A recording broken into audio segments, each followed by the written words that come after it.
Vamos orar. Deus amado, nós queremos colocar a nossa vida diante de Ti e pedir que o Senhor venha ser conosco, Deus. Que de maneira especial o Teu Santo Espírito venha nos fazer compreender, Senhor, as verdades que podem ser aprendidas nessa narrativa, Senhor, e de maneira especial que essas verdades, Deus, possam encontrar, ó Deus, pouso, Senhor, não apenas na nossa mente, mas no nosso coração. Por isso pedimos que o Senhor venha ser com a vida de cada um de nós, com a minha vida, com a vida dos Teus filhos, Deus, e que o Senhor venha, ó Deus, através da experiência do apóstolo Paulo aqui, nos, ó Deus, apontar um caminho, se nós nos depararmos com problemas semelhantes, a fim de que nós sejamos ajudados, Senhor, a resolvê-los. Por isso, vem ser conosco, nós te pedimos em nome de Jesus. Amém. Capítulo 15 é o capítulo onde nós nos deparamos com uma grande necessidade da igreja, uma necessidade urgente. Primeiro, por causa de um problema doutrinário. E aqui nós já vimos que quando principalmente a doutrina da salvação está envolvida e há uma distorção dos princípios que a Bíblia ensina sobre esse fato, sobre essa experiência do pecador e mais ainda sobre o conteúdo da mensagem que deve ser pregada para que uma pessoa que está perdida venha encontrar o caminho da salvação, então não existe negociação. Quando a doutrina da salvação está em jogo, então não se negocia isso. Então nós vimos aquela experiência que ocorreu na igreja de Antioquia, que é narrada no início do capítulo 15, onde um grupo de, eu não sei qual é o termo que a gente usa, não é? Ele vai usar no versículo 5, fariseus que tinham crido, não é? Mas na verdade, pelo teor daquilo que nós ouvimos ou lemos na carta aos Gálatas acerca do evangelho que esse povo estava pregando, então Paulo diz que eles não eram pregadores do evangelho, eles eram destruidores do evangelho da graça de Cristo. Eles em alguns lugares são denominados de judaizantes, porque eram pessoas que haviam aderido ao cristianismo, haviam abraçado a ideia de que Jesus era o Messias, mas viam em Jesus e no Messias alguém que fez uma parte do caminho para levar o pecador ao céu. Para essas pessoas, o sacrifício de Jesus Cristo não havia sido suficiente para salvar. Era necessário que esse sacrifício fosse acompanhado da obediência à lei de Moisés e da circuncisão, que era o sinal da aliança que Deus estabeleceu entre Abraão e ele e a sua descendência. Mais claramente, o que essas pessoas acreditavam é que para uma pessoa, um pecador, alcançar a salvação, era necessário que primeiramente ele se tornasse judeu para depois se tornar cristão. Porque se ele não se submetesse à autoridade de Moisés, com toda a fé em Jesus Cristo que ele tivesse, ele não teria a salvação. Daí nós nos deparamos já na igreja primitiva, com o falso evangelho da fé mais as obras. Talvez alguém diga, pastor, mas Tiago diz lá que o homem é justificado pela fé mais as obras. O problema de Tiago é que você precisa respeitar o contexto. Tiago, ele está combatendo um grupo de pessoas que eram chamadas de antinomianos, ou quietistas. O que é que esse pessoal pregava? Pregava o contrário que esse povo aqui estava pregando na igreja primitiva no início. Esses antinomianos ou antinomos, o anti-lei ou contra-lei, diziam simplesmente que Jesus não havia deixado nenhum mandamento para ser obedecido. E se alguém quisesse encontrar a salvação, bastava crer nele e pronto. Você cria em Jesus Cristo, a sua alma era salva e você poderia fazer com a sua vida o que você bem entendesse a partir daquele momento. Por quê? Porque todo pecado que você cometesse era no corpo, o corpo ia ser destruído e a alma ia ser salva, então Cristo morreu para salvar a sua alma. E aí Tiago, ele começa a mostrar que a fé salvadora, quando é aplicada à vida de um pecador, ela leva esse pecador a obedecer à vontade de Deus. Então, se não existe atitude de obediência, ou como o escritor aos Hebreus diz em Hebreus 12:14, se não há perseguição, a santificação da parte daquele que diz que tem fé em Jesus Cristo, essa pessoa não é possuidora de uma fé salvífica. E ela acreditou num evangelho falso. Venderam o evangelho R$1,99 para ela. Então, nesse sentido, Tiago, ele não está ensinando sobre a justificação do pecador diante da lei de Deus. O que ele está ensinando é que se eu fui justificado diante de Deus pela fé, essa fé deve ser comprovada por atitudes de obediência a Deus que devem e podem ser vistas pelos homens. Então, Tiago, ele está preocupado com a justificação da nossa fé diante dos homens, não com a nossa justificação diante de Deus. Já Paulo não. Paulo está preocupado especificamente com a salvação do pecador. Porque o pacote da salvação, depois da justificação, é a santificação. O Espírito Santo vem habitar na gente e ela vai aparecer como obra do Espírito Santo. Mas aqui o que está em jogo é a absolvição da culpa e a libertação do castigo que um pecador merece diante da lei de Deus, que vai julgá-lo no final da jornada. Então, é muito comum, e eu volto a lembrar, a doutrina aplicada mudou, mas o conteúdo não.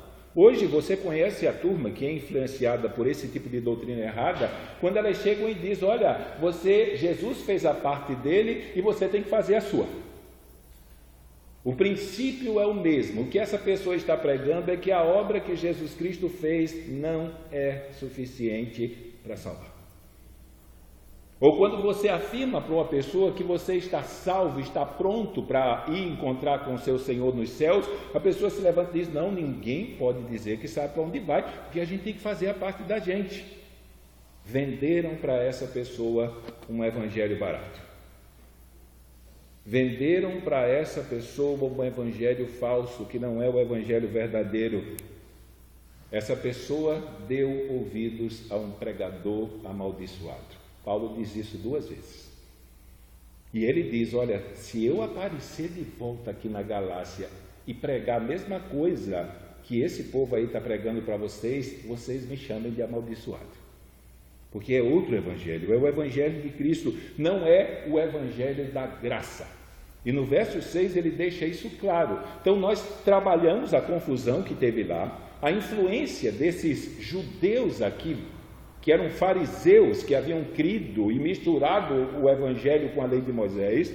A influência deles era tão grande que o próprio Pedro foi para o lado deles. Barnabé, que viajou com Paulo, a primeira viagem missionária, pregou para os gentios, voltou, contou o testemunho de como Deus tinha abençoado os gentios, virou para o lado deles. E foi necessário que Paulo o confrontasse na frente de toda a igreja, confrontasse Pedro e dissesse para ele que o seu comportamento era reprovável. Ele não estava vivendo de acordo com o evangelho que ele pregava. Graças a Deus, a exortação deu certo. Não se diz o que ele disse para Barnabé, mas o teor da exortação de Barnabé não deve ter sido diferente. E aí Paulo volta a estar na Antioquia com o que Deus fez no meio dos gentios, como Deus abriu a porta e o coração dos gentios para receber o evangelho, e aí contou como a igreja se expandiu no meio gentílio, que aí se instaurou uma confusão, porque essa turba de judeus falsos convertidos, que não aceitavam a realidade de que uma pessoa que não era judia se tornasse participante da aliança que Deus fez com o povo de Israel sem se circuncidar e sem obedecer à lei, então eles começaram a fazer confusão. Começaram a operar e trabalhar dentro da igreja, e quando uma pessoa não convertida está no meio do povo de Deus e tenta defender os seus princípios de um não converso, ele não produz obra. Na verdade, a única coisa que nós vamos observar quando esse grupo aqui aparece, sendo apontado no livro de Atos, é que a única coisa que eles conseguiam fazer dentro da igreja era confusão. Por não serem convertidos, a única coisa que eles conseguiram produzir eram obras da carne, mas nunca fruto. Nunca. Você não via e nem vai ver, tanto quando é citado no livro de Atos, como quando essas pessoas são citadas nas cartas que elas houvessem produzido algum fruto espiritual que viessem declarar diante dos homens que a fé delas era verdadeira. Então eles montaram uma confusão, e a confusão foi tão grande em Antioquia que tiveram que trazer eles para Jerusalém. Na verdade, foi uma estratégia da liderança da igreja de Antioquia para acabar com a confusão. Como Jerusalém ainda era o centro da fé e os apóstolos estavam em Jerusalém, então eles mandaram uma decisão para os apóstolos a fim que eles determinassem quem era que estava certo nesse negócio. Paulo e Barnabé vêm junto com um grupo de irmãos, e vem também aquela turma de falsos convertidos que aqui são declarados. Primeiro, como mentirosos, não é? Porque eles foram para lá dizendo que foi o irmão de Jesus Cristo, Tiago. Vem a palavra apóstolo na cabeça, mas Tiago não era apóstolo. Ele possivelmente era o presbítero principal da igreja de Jerusalém. Então, nesse sentido, eles disseram que foram enviados da parte de Tiago a fim de impor uma pressão para que os crentes ouvissem eles. Só que aqui no capítulo 15, verso 24, o próprio Tiago diz que não mandou eles lá.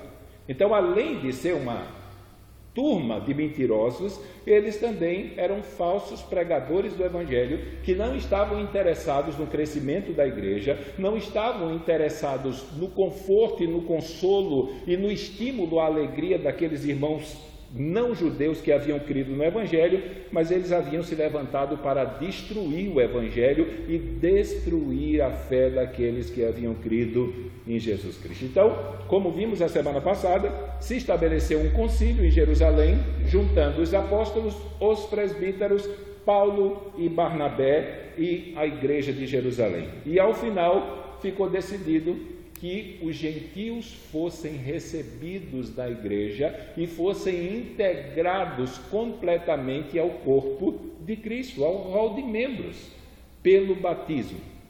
Então ficou decidido que não era necessário que os crentes não judeus viessem a se submeter aos ritos da lei judaica, mas simplesmente pela fé em Jesus Cristo eles fossem recebidos pelo batismo. E o argumento de Pedro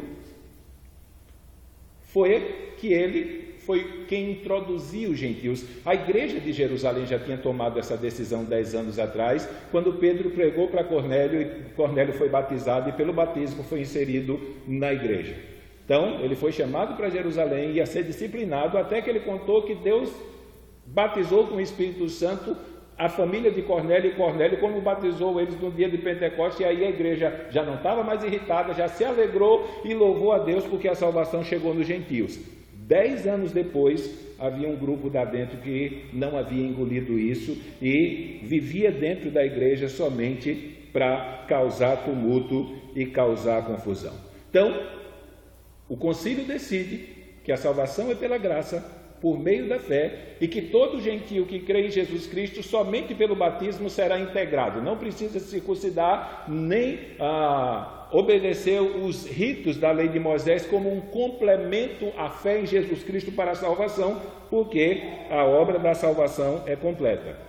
O concílio envia uma carta para Antioquia e Paulo e Barnabé voltam para Antioquia junto com Judas e Silas, ou Silvano, dependendo da tradução que você pegar. Silas e Judas eram os emissários para relatar à igreja e explicar à igreja como se processou a decisão, para que ninguém dissesse que Paulo e Barnabé haviam forjado algum tipo de decisão ou estavam dizendo para os irmãos e acrescendo algumas coisas que não haviam acontecido lá. Então eles eram os porta-vozes, os mensageiros da igreja de Jerusalém. Eles chegam em Antioquia, contam a decisão e que agora os gentios seriam integrados na igreja, não precisavam se submeter àqueles ensinamentos errados. A igreja se alegra. Judas e Silas, depois de passar algum tempo, são liberados pela igreja, e aí, para a segunda viagem missionária, nós terminamos citando que Judas volta para Jerusalém, mas Silas achou por bem ficar lá.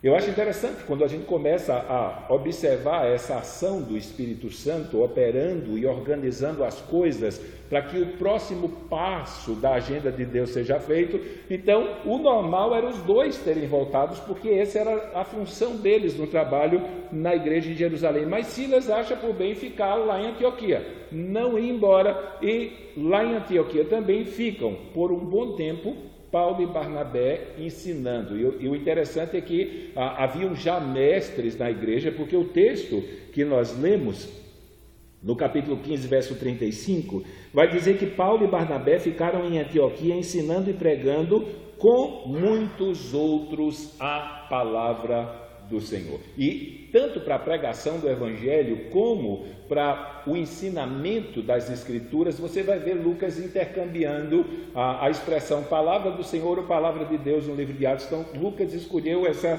formulação para falar sobre o conteúdo da pregação, deixando claro que o que Paulo pregava era a palavra de Deus e não a palavra de Paulo. E aí, depois de passar algum tempo, alguns dias, nós não sabemos quantos dias foram, Paulo chega para Barnabé e convida Barnabé a fazer uma segunda viagem. O episódio parece natural, mas não é. É sobrenatural. Por quê? É um pouco diferente do primeiro, lá em Antioquia, no capítulo 13, porque lá no capítulo 13, quem empurrou os missionários para o campo foi o Espírito Santo. Foi ele que, no momento em que a igreja estava orando, por intermédio de um dos profetas, fala: apartai-me ou separai-me Barnabé e Saulo para a obra que eu tenho preparado para eles. E aí, pela ordem, como foi estruturado, Barnabé seria o líder da expedição e Saulo seria o seu auxiliar nessa caminhada. E assim foi feito. Eles saem e aí eles fazem a primeira viagem missionária. Já no início da viagem missionária, a liderança muda por um advento, a manifestação do dom apostólico, que é conhecido em alguns termos como dom apostólico de poder, que é justamente a manifestação daquela autoridade sobrenatural que foi posta por Jesus Cristo nos apóstolos, mais especificamente quando Paulo estava lá na ilha de Pafos pregando para o procônsul, e aquele macumbeiro lá, Elimas o mágico, começou a perturbar. E Paulo simplesmente se levanta, e o texto diz que ele, cheio do Espírito, ele amaldiçoa aquele macumbeiro lá e diz para ele: você vai ficar cego por um tempo. E o cara ficou cego. E o texto diz que Sérgio Paulo, o primeiro gentio de Marredecer, fora do âmbito do judaísmo, ele creu na palavra do Senhor quando viu Deus operar daquela maneira. E a partir daquele momento, inverteu-se a liderança do grupo. A partir daquele momento é Paulo e Barnabé. Paulo se tornou o líder já da expedição no meio do caminho, e essa ordem você vai observar até agora, à exceção quando eles vêm para Jerusalém, ou naquele episódio de Listra, que eles confundiram Barnabé por não ser o que falava como Zeus, e confundiram Paulo como Hermes, o mensageiro de Zeus. Então, já que Paulo era o que falava, na cultura pagã daquela época, Zeus ele não se dirigia diretamente ao ser humano, aos seres humanos. Ele tinha Hermes, seu mensageiro. Então, sempre que ele tinha uma mensagem para dar, era Hermes que trazia. Então, como Paulo era o pregador, na hora de prestar sacrifício, Barnabé, que estava caladinho, era o Deus-chefe, e Paulo era o mensageiro dele. E aí por isso que eles fizeram aquela trocadilho, e é citado Barnabé e Paulo lá, e não Paulo e Barnabé. Mas a partir disso, a ordem estabelece quem está na liderança do caso. Nesse período em que Paulo e Barnabé estão na missão, houve um problema com o primo de Barnabé. E esse será o segundo grande problema aqui, que trouxe uma grande confusão. Nós vemos aqui que houve uma confusão grande, uma contenda, e a palavra usada aqui no original é pior do que a outra que a gente citou na briga que teve por causa da doutrina. Então não deveria ter, mas até no início da igreja primitiva tinha briga dentro da igreja. Não tinha briga de soco, mas tinha muito bate-boca quando questões concernentes ao reino de Deus estavam em jogo. Basicamente, lá na Galácia, só quem ficou do lado certo foi Paulo. Pedro e Barnabé, até eles abandonaram a fé justa, a fé correta, mas depois voltaram a trilhar o seu caminho. Então aqui nós temos um problema que é procedente daquele abandono missionário de João Marcos no meio do caminho na primeira viagem. Então eles passaram algum tempo, então Paulo, preocupado, Paulo vai citar isso em 2 Coríntios 11, 28, quando ele fala das lutas que ele passou no ministério, foi açoitado com vara, o navio naufragou e aquela coisa toda, e ele, depois de narrar todas as lutas que ele passou no ministério, no 11, 28, ele diz que ainda resta, depois de tudo isso, uma preocupação com todas as igrejas de Deus. Então, mesmo em Antioquia, Paulo estava preocupado com os irmãos, e ele vai chamar eles de irmãos. Eu acho interessante, né? Então a gente não chama um e outro de irmão porque a gente achou bonito, não. Paulo, quando se volta e se lembra dos gentios que se converteram e estavam caminhando na sua fé sem ter um apóstolo lá, ou alguém que conhecia bem as Escrituras para explicar para ele, então havia uma preocupação de Paulo para isso. Ele não foi chamado para ser um pastor de uma igreja local. Esse é um problema que nós enfrentamos com os falsos apóstolos dos nossos dias. Eles se tornaram líderes de igrejas particulares. Os apóstolos foram levantados para servir o corpo de Cristo. Quem era a pessoa mais indicada para ser o líder da igreja de Jerusalém? Era Pedro.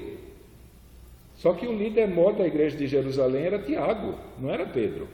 Pedro não foi chamado para pastorear a igreja, ele foi chamado para servir a igreja. E servir a igreja onde quer que ela estivesse estabelecida. Então Paulo, ele chega, passa um tempo ensinando os irmãos, mas quem já foi missionário sempre será missionário. Esse ardor lá de às vezes sumir, pregar o evangelho em algum lugar, isso queima no coração. Então, nesse sentido, Paulo, o texto diz que ele chama Barnabé e os dois, ele chama para que eles agora fizessem uma nova viagem. O plano era somente visitar as igrejas que eles haviam estabelecido, a fim de fortalecer a fé dos irmãos e confortar a fé dos irmãos. Verso 36, ele vai dizer, depois de algum tempo, Paulo disse a Barnabé: retornemos e visitemos os irmãos em cada cidade onde pregamos a palavra do Senhor e vejamos como eles estão. Então havia uma preocupação. Os estudiosos dizem que esse é o lado pastoral de Paulo. Como apóstolo, nós vemos uma multiplicidade de dons manifestos na vida do apóstolo Paulo, e um deles é o seu coração pastoral. Havia uma preocupação dele, tanto que quando ele não podia ir, a carta dele ia, a fim de que ele pudesse estar instruindo aqueles irmãos que estavam caminhando na fé, a fim de que eles pudessem se fortalecer e se firmar no caminho do Senhor. E é aqui que começa a surgir um problema que aparentemente a gente diria, mas por que ele fez isso? Há alguns anos atrás, hoje em dia nós não enfrentamos mais esse tipo de coisa, eu não vi mais falar, mas quando havia na igreja uma pessoa com dificuldade de se firmar, alguém chegava e dizia: vamos mandar esse cara para o seminário, quem sabe ele se firma. E a gente tem que explicar para a pessoa que seminário é o lugar onde a gente forma quem é firmado. Não é um lugar para onde a gente manda a gente para ser evangelizado. E aí ainda temos um problema. A gente manda uma pessoa não firmada e ela não se firma lá, vai sair formado e vai ser pastor sem ser firmado. Você arrumou uma confusão para o reino. Arrumou uma confusão muito grande. Então, nesse sentido, quando Paulo chama Barnabé para fazer a viagem, ele concorda tranquilamente, só que entre esse chamado e a aceitação de Barnabé, antes disso, João Marcos, que havia abandonado eles, veio para Antioquia. Como não existe nenhum tipo de declaração de Lucas acerca de alguma conversa, de algum tipo de concerto que havia existido entre Paulo e João Marcos por causa daquele episódio, nós sabemos, na carta aos Colossenses, que João Marcos foi engajado e agregado à equipe de Paulo mais adiante. Paulo escreve a sua carta aos Colossenses, se eu não me engano, no capítulo 4, verso 16, dizendo para a igreja receber João Marcos. Quando Paulo escreve a sua carta a Timóteo, já naquelas últimas semanas de vida, ele pede que mandasse João Marcos ir lá no cárcere, porque ele tem sido muito útil no meu ministério. Então, mesmo falhando no início da caminhada, e mesmo Paulo observando nele uma pessoa que não estava pronta, uma pessoa inapta para servir ao Senhor naquele momento, mas João Marcos, ele foi alguém que como é que a gente pode se dizer assim, ele se reconstruiu, ele se regenerou na caminhada, e aí ele se tornou um missionário e passou a integrar futuramente a equipe de Paulo. Mas aqui não. Paulo, ele tinha um zelo muito grande pela obra. Paulo tinha uma preocupação muito grande com a glória de Deus. Paulo já era assim no judaísmo. Quando ele vai fazer a sua defesa lá em Corinto, ele vai dizer que, olha, se comparasse eles, até os judeus mais velhos, em termos de testemunho e obediência, ele tinha deixado todo mundo para trás.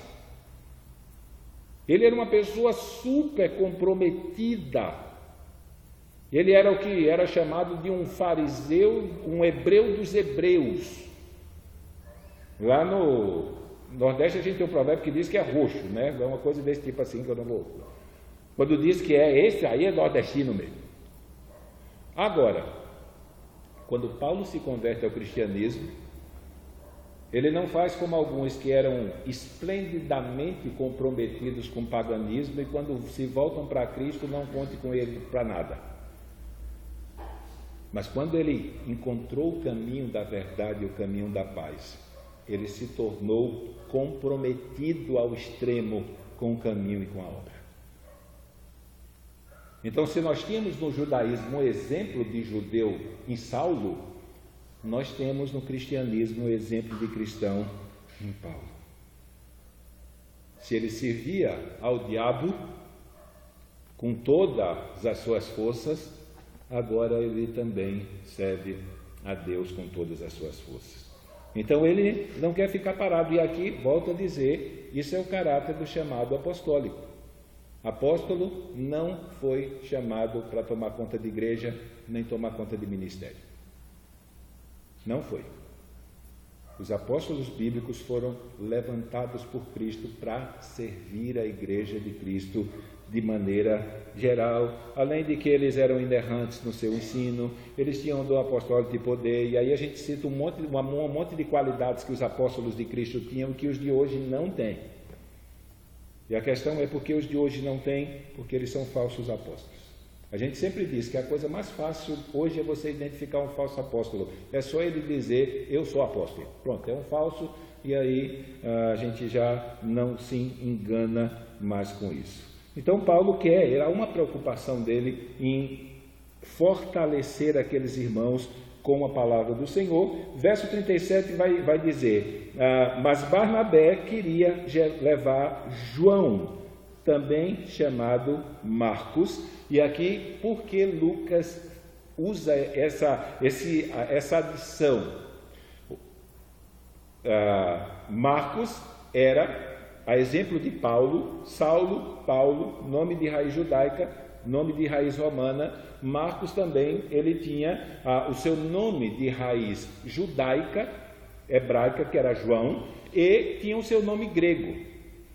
Como o nome Marcos, na Grécia, em Roma, era um nome muito comum, então, para que se tornasse claro de quem ele estava falando, então, Lucas, sempre que vai se referir a Marcos, ele vai dizer João Marcos, para que as pessoas soubessem de verdade que Marcos era esse que ele estava falando, porque o nome Marcos era um nome muito comum. Então, Barnabé concorda e diz, vamos levar João Marcos conosco.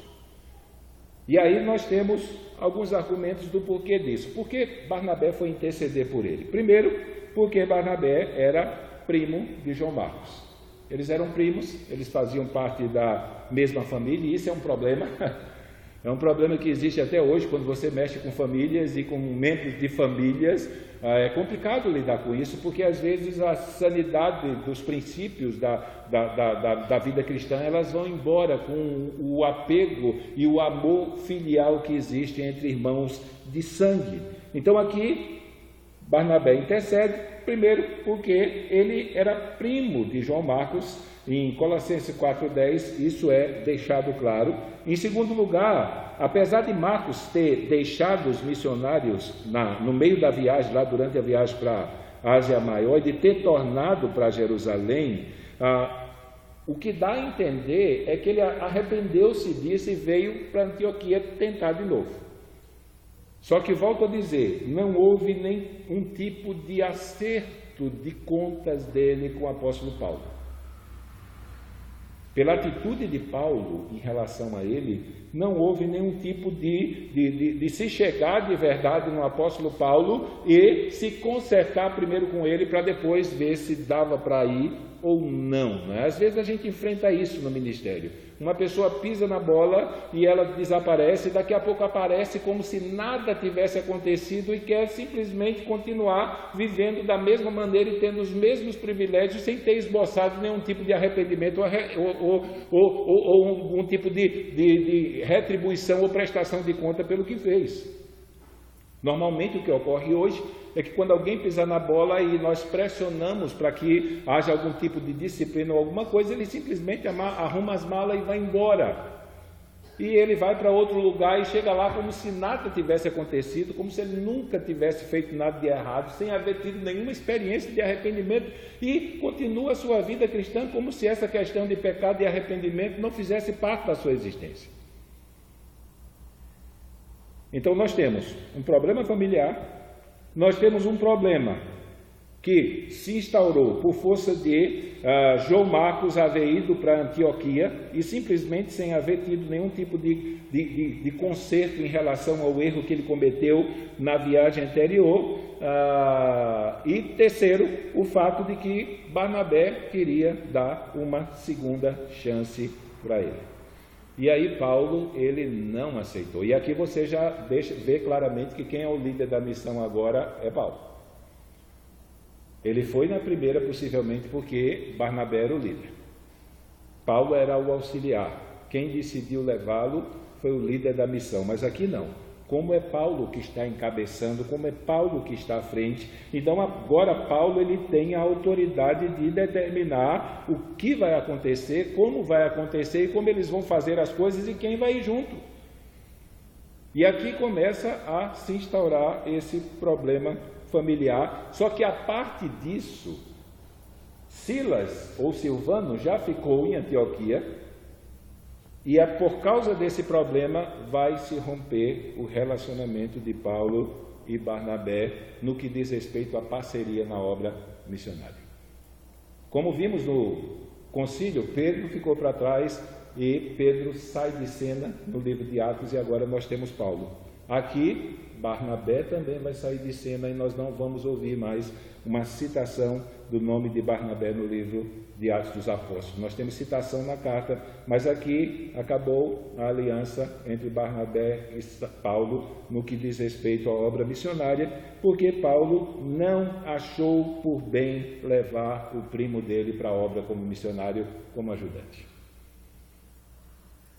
Não foi uma questão simples, justamente por causa do que eu disse para os irmãos. A palavra usada por Paulo ou por Lucas aqui para expressar a contenda, ela é muito dura.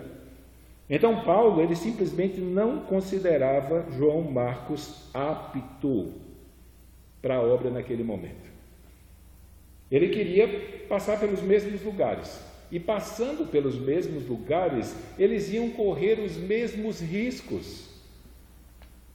Imagine, viajar aqueles 160 quilômetros, 130 quilômetros, por aqueles caminhos onde a estrada era um risco, por aqueles lugares onde haviam bandidos escondidos para assaltar a pessoa, iriam se expor de novo ao perigo de pegar aquela febre malária que fazia com que a dor de cabeça levasse a pessoa a ter uma dor terrível, uma sensação de que havia um varão de ferro incandescente enfiado na sua cabeça. Ele já havia sido ameaçado de ser preso lá em Icônio, ele foi apedrejado em Listra, teve que fugir da outra cidade porque queriam pegar ele. O único lugar que ele teve tranquilidade foi em Derbe, mas para chegar em Derbe ele tinha que passar por tudo isso, e foi dessas coisas que João Marcos correu. E ainda havia a possibilidade de, quando eles terminassem de visitar os irmãos em Derbe, eles se enveredarem no mundo gentílico, e aí os perigos não eram mensuráveis. Como você iria levar um missionário que, por menos do que você estava disposto a enfrentar na próxima viagem, ele abandonou vocês? Então Paulo, ele não considerava de maneira alguma João Marcos apto para a tarefa missionária. Na verdade, a ideia aqui é que ele não achava que ele ia dar para missionário de jeito nenhum. Ele não era uma pessoa que tinha o perfil de um missionário, de alguém que havia se comprometido de forma tal com Jesus Cristo a ponto de estar disposto a entregar a sua própria vida a serviço dele. Porque quando nós pensamos em missionários hoje, a ideia é essa. O missionário é aquele que está disposto a fazer a tarefa de pregar o Evangelho, ainda que isso custe a sua própria vida. Eu já citei várias vezes para os irmãos, o que contou para a gente o professor que deu a última aula de uma equipe de missionários que iam pregar no Iraque. A matéria não tinha nada a ver com o que ele ensinou e o que ele conversou com a equipe. Mas ele disse que começou a aula dizendo para eles: olha, eu gostaria muito de preparar vocês para morrer, mas eu não posso. Mas se Deus não tiver um plano de trazer vocês de volta, vocês vão morrer. O maravilhoso é que todos eles foram, apesar de. Algum tempo atrás eu estava conversando com uma ex-aluna lá de João Pessoa no WhatsApp, e ela me contando feliz da vida que ela ia trabalhar num campo de refugiado na Etiópia. E aí, quando ela me disse isso, toda alegre, eu disse para ele: olha, eu quero te fazer algumas perguntas. Primeiro, você está disposta a passar fome como eles passam lá? Você já viu aquelas crianças, como são aquelas fotos que elas só estão no couro e o osso? Você está disposto a ficar daquele jeito? Você já viu o percentual de pessoas que morrem lá de malária? E comecei a dizer para elas, e ela chegou para mim e disse: pastor, ou que elas me chamam de professor até hoje, o senhor está querendo me assustar? Eu disse: não. Ela estava com tanto romantismo que eu digo: eu quero impedir que você chegue lá e volte porque você criou uma expectativa errada. Se você vai para lá, você deve estar disposto a passar por tudo aquilo que eles estão passando e, se possível, morrer por aquilo que eles estão morrendo. Você vai ter coragem de receber a sua manutenção e todo dia tomar café da manhã, almoçar e jantar quando vê aquele povo todo sem ter o que comer? E aí ela parou e a gente começou a conversar sem o romantismo. Mas essa é a realidade. Então, ele não aguentou a pressão da primeira viagem, que não foi essa coisa toda. Tirando o apedrejamento, o resto não passou de ameaça. Houve circunstâncias em que ele fugiu. Paulo e Barnabé conseguiram sair antes de haver sido pegos pela autoridade romana ou por aqueles judeus que haviam armado ciladas e jogado o povo das igrejas e o povo não crente contra Paulo e Barnabé. Então eles vão.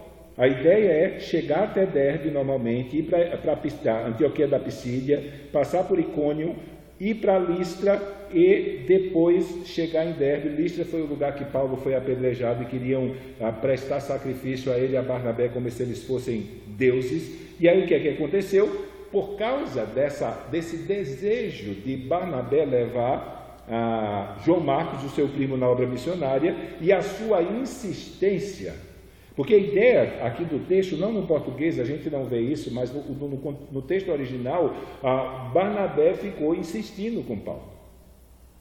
A gente diz que ele ficou insistindo por causa do termo que Lucas vai usar aqui. Aí diz: e se levantou desacordo tão acentuado que eles se separaram.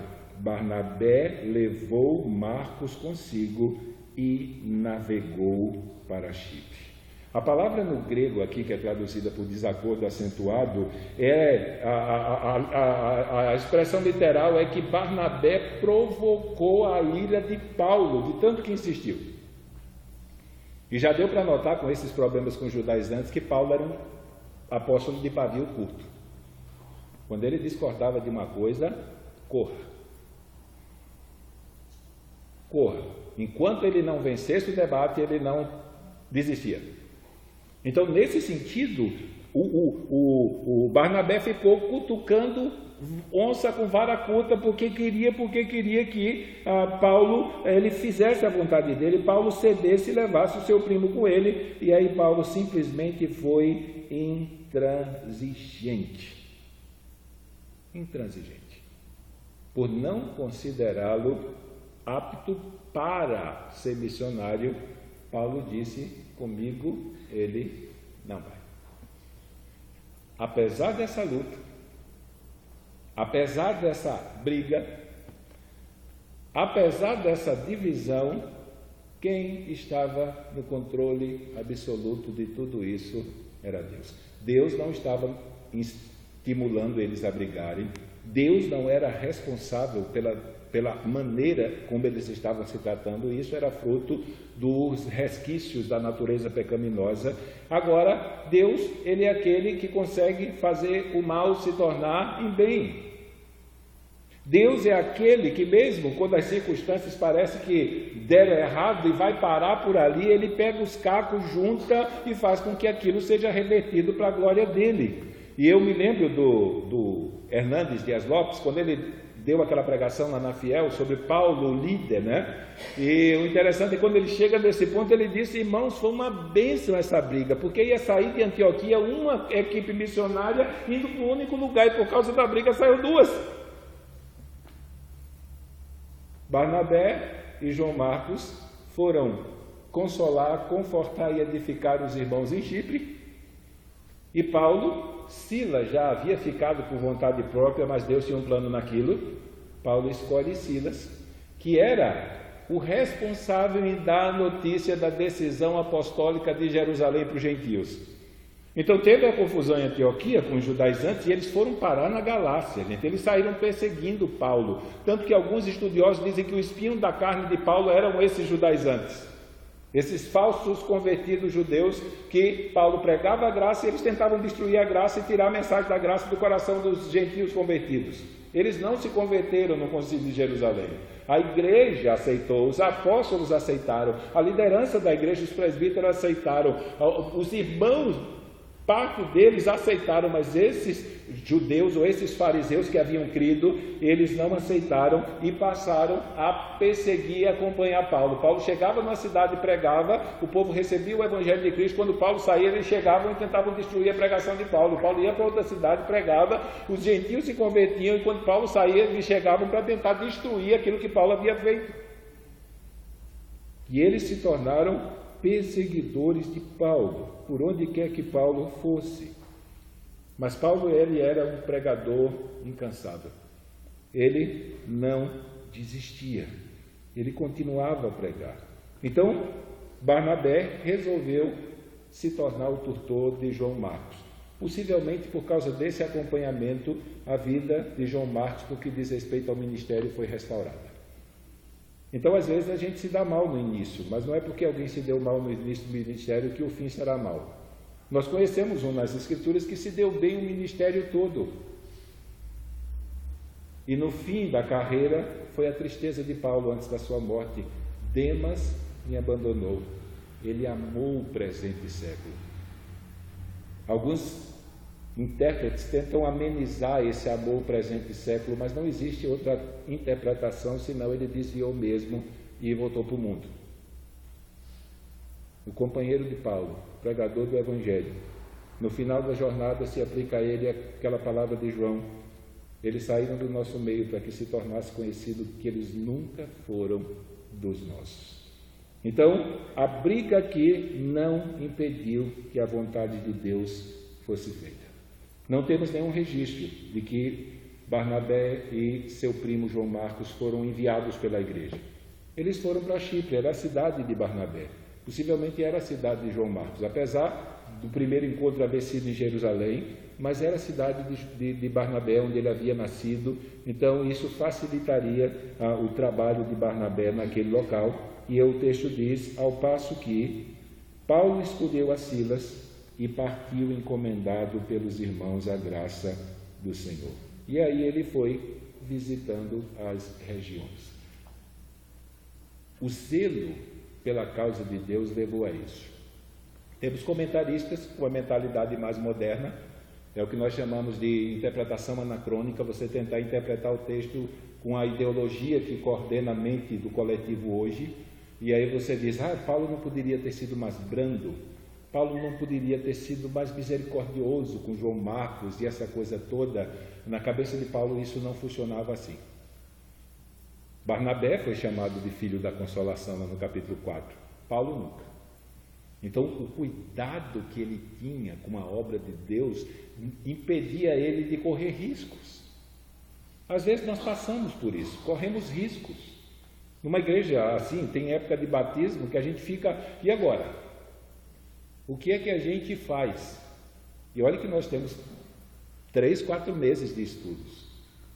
No último estudo, antes do batismo, a gente senta para conversar o que significa ser membro, comprometimento, e aquela coisa toda, e a gente diz qual vai ser as responsabilidades, e eles querendo batizar, diz amém, amém, amém, amém, até o outro dia descer da água e levantar. A impressão que eu tenho é que na hora que a gente desce eles na água, o que disse na reunião anterior apagou tudo da mente, aí ele volta com a água limpa, e vão botar a culpa na água, que apagou tudo que eles haviam ouvido. Mas é complicado. Então Paulo ele não queria correr esse risco pelo zelo que ele tinha e pelo fato de que de verdade ele queria alguém ao seu lado que iria frutificar. Então Silvano ou Silas foi uma mão na roda, porque agora não precisava evangelizar, converter gentil e depois mandar alguém de Jerusalém para avisar o que foi decidido. Estava Silas, estavam as cartas. A gente não quer usar esse termo hoje, não é? Por causa desses apóstolos loucos aí que fica a cada final de ano dizendo para a igreja os decretos de Deus para abençoar a vida deles. Mas aqui a realidade, o nome não tem outro. Silas, ele se tornou responsável em tornar conhecido para os gentios os decretos dos apóstolos com relação à conversão do gentio e à aceitação do gentio na igreja. Os apóstolos eram inspirados pelo Espírito Santo e eles estavam estabelecendo as doutrinas através das quais a igreja deveria ser edificada. Então aqui, primeiro, crente não deveria brigar, muito menos líder, muito menos pastor. E aí, a classe que foi escolhida por Cristo, muito menos apóstolo. Mas por causa da seriedade da obra, muitas vezes o zelo levou os homens a isso.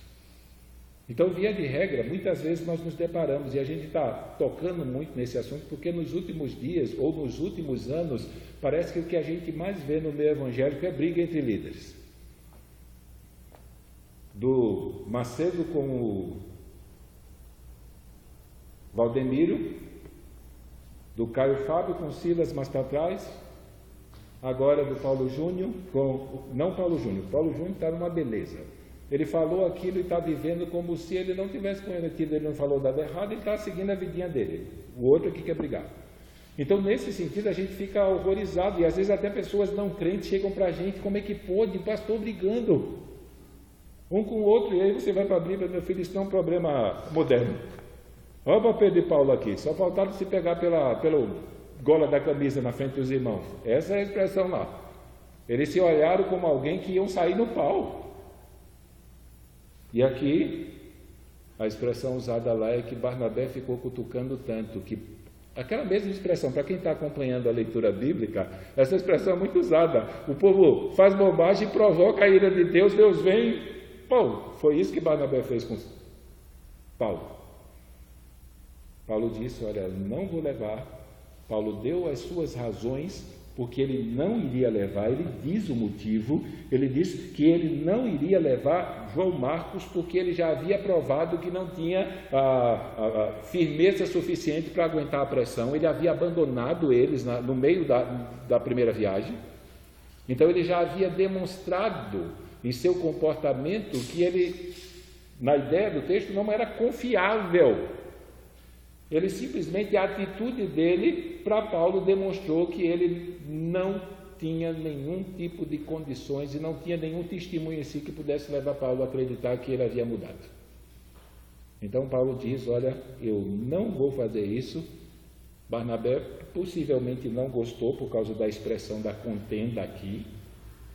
Foi uma explosão de ira e ela foi tão intensa que os dois se separaram aqui. Barnabé pega o seu primo, vai embora para casa. Foi para casa. É igual João Marcos, quando abandonou foi para casa. Ele foi para sua casa, levou o seu primo e eles foram fazer a obra lá. Deus toma Paulo, já havia traçado os caminhos para que Paulo não fizesse a viagem sozinho. Silas ficou em Antioquia e Paulo o escolhe para ir com ele nessa segunda viagem, que foi uma viagem difícil. Imagine, por essa questão aqui, se leva João Marcos, no início da viagem eles se deparam com Filipos. Paulo é preso, apanha, e aí você vai ter que interpretar a surra como uma surra romana. Os judeus davam 40 chibatadas menos um, porque a tradição da lei dizia que o judeu só podia castigar alguém dando 40 açoites. Se desse 41, pecava. Então por isso que você vê 40 menos 1 ou 39, por quê? Se desse menos, não pecava. Então o judeu dava 39 porque se ele errasse na conta ele não pecaria, ia dar 40. Mas o romano não. Quando eram as autoridades romanas, eles amarravam o cara no tronco e dava e ficava alguém observando o cara amarrado, e quando o cara desse sinal dizendo que ele estava a ponto de desmaiar, aí o cara dava o sinal que eles paravam.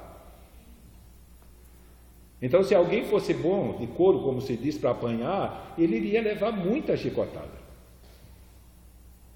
E Paulo e Silas passam por isso. São tirados do tronco, levados para a cadeia. Antigamente tinha um pau de arara, né, que eram umas travessas que colocavam o cara assim para torturar, né, prendiam, parecia uma guilhotina, prendiam os pulsos e prendiam os pés, e o cara ficava lá aberto em X. Era uma coisa dessa que eles estavam amarrados lá, com as costas cortadas, sangrando, e eles louvando a Deus. Eles deveriam estar cantando o hino da vitória mais crente, e o lugar tremeu. O carcereiro desesperou, e mesmo naquela condição, amarrado no tronco, com as costas todas cortadas, ferido, Paulo abriu a sua boca e pregou. João Marcos possivelmente não suportaria aquilo. Então era esse cuidado. Paulo tinha uma compreensão clara que invadir o mundo gentil poderia trazer muitos problemas. Então, quando a gente pensa na obra, principalmente naqueles que diretamente estarão se envolvendo com a obra, então o zelo nos faz exigir algo além do que apenas uma profissão de fé de que Jesus Cristo morreu na cruz para salvá-lo. Então essas coisas infelizmente acontecem, não devem deixar a gente escandalizado, porque faz parte dos resquícios da natureza pecaminosa que nós vamos carregar até o fim. Então, quando nos deparamos com isso, nós oramos. E oramos. Não adianta reclamar, não adianta murmurar, não adianta falar mal. Nós não temos o poder de transformar os corações dos homens, mas conhecemos um Deus que tem. Então, nesse sentido, a gente precisa orar por esses líderes, para que eles voltem à sanidade. Precisamos orar por esses líderes, para que líderes, já que na cabeça deles os que têm mais intimidade com Deus são os que fazem sucesso, então que outros que fazem, entre aspas, sucesso e têm um destaque no ministério, cheguem para eles e os confrontem, mas que Deus faça alguma coisa, a fim de que nós não tenhamos que ver mais o nome de Deus sendo blasfemado entre os gentios por causa do pecado que está governando a vida de muitos nessa área. Então vamos orar. Vamos pedir a Deus que nos ajude. Vamos pedir a Deus que nos ajude a compreender essa realidade da jornada. Aqui é uma obra missionária, mas a ordem para seguir a Jesus, renunciando tudo que tem e até a própria vida, se for necessária, ela foi dada à igreja, foi dada ao corpo, a fim de que o reino de Deus e a sua justiça fique evidente que eles estão em primeiro lugar na vida daquele que segue a Jesus. Pai amado, nós colocamos a nossa vida diante de Ti e Te agradecemos, Senhor, porque diante dos nossos olhos, Senhor, estão as primeiras atitudes que foram tomadas, Senhor, pela Tua igreja com relação àqueles que pregam o evangelho errado, Senhor, e aqueles, Senhor, que se comportam de maneira errada. Tua palavra nos mostra como a Tua igreja reagiu a essas coisas e como ela decidiu, Senhor, colocar todas as coisas no seu devido lugar. Colocamos a nossa vida, Senhor, diante dos erros que cometemos e mais ainda, Senhor, a nossa vida diante das repreensões que nós possamos sofrer por causa dos nossos erros.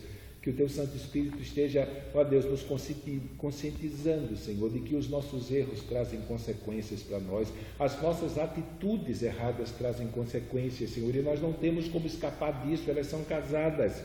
Por isso nós pedimos ao Senhor, ó Deus, que ao sermos confrontados com o nosso erro, Senhor, ao sermos confrontados com o nosso pecado, que o arrependimento, a confessão, Senhor, e o desejo de mudar e não cometer mais o mesmo erro seja evidente para nós. Ó Deus, que nós não permitamos, Senhor, que depois de um erro nós imaginemos que a nossa vida pode ser vivida tranquilamente sem que as consequências desse erro venham. Que eu diga a Davi, Senhor, no Salmo 32, enquanto eu calei o meu pecado, os meus ossos se apodreceram dentro de mim, a minha alegria se foi e o meu vigor se tornou em sequidão de estio. Davi perdeu a vontade de viver, Senhor, por haver pecado contra Ti e endurecido seu coração. Mas o Senhor perdoou o seu pecado e a alegria voltou, o ânimo dele voltou. Ó Deus, que nós venhamos nos lembrar disso, que a confissão do pecado, Senhor, faz com que, ó Deus, o peso do fardo, Senhor, do perdão, do erro que nos entristece, ele seja carregado pelo Teu Filho e ele volta, Senhor, a nos colocar na caminhada, Senhor, a fim de que nós possamos continuar correndo a carreira que o Senhor nos deu. Por isso, nos ajuda a perceber essas coisas, Senhor, e nos ajuda a reagir dessa maneira, Senhor, diante dos mesmos problemas quando surgirem diante de nós. Por isso, sei com a minha vida e nos faz voltar para casa pensando nisso, meditando nessas coisas, Senhor, e pedindo e orando, Senhor, para que o Teu Espírito, Senhor, nos torne elas mais claras ao pensamento e que Ele aplique essas verdades ao nosso coração. Mas assim te pedimos em nome de Jesus. Amém. Só um aviso, amanhã 8 da noite temos o nosso curso, estamos dando Teologia Sistemática, estamos falando da Bíblia, vamos começar a falar amanhã sobre a inspiração das Escrituras, como é que ela ocorreu, o que é a inspiração, como é que Deus fez isso, o que significa isso para o texto bíblico e o que significa isso quando eu e você anunciamos essa palavra ou lemos essa palavra. Então amanhã nós vamos começar a estudar a doutrina da inspiração. Quinta-feira, 100 horas aqui, a partir das 7h30 da noite, as senhoras estão estudando a Bíblia, a parte anterior a isso, que nós vamos dar para o pessoal da liderança depois de teologia, que é a questão da estruturação da Bíblia, como ela foi formada, por que só 66 livros e aí por diante. Então as mulheres estão estudando agora o que a gente vai dar no curso depois que terminarmos a matéria de teologia sistemática. Então, vai ser assim, né? Vai ser uma inversão, né? Quando os maridos estiverem estudando, vão perguntar para as mulheres, e aí o cânon? Estava todo mundo enrolado, né? E aí, o que é o cânon? Eu disse, não é aquela coisa que a gente engata no chuveiro e na torneira para sair água.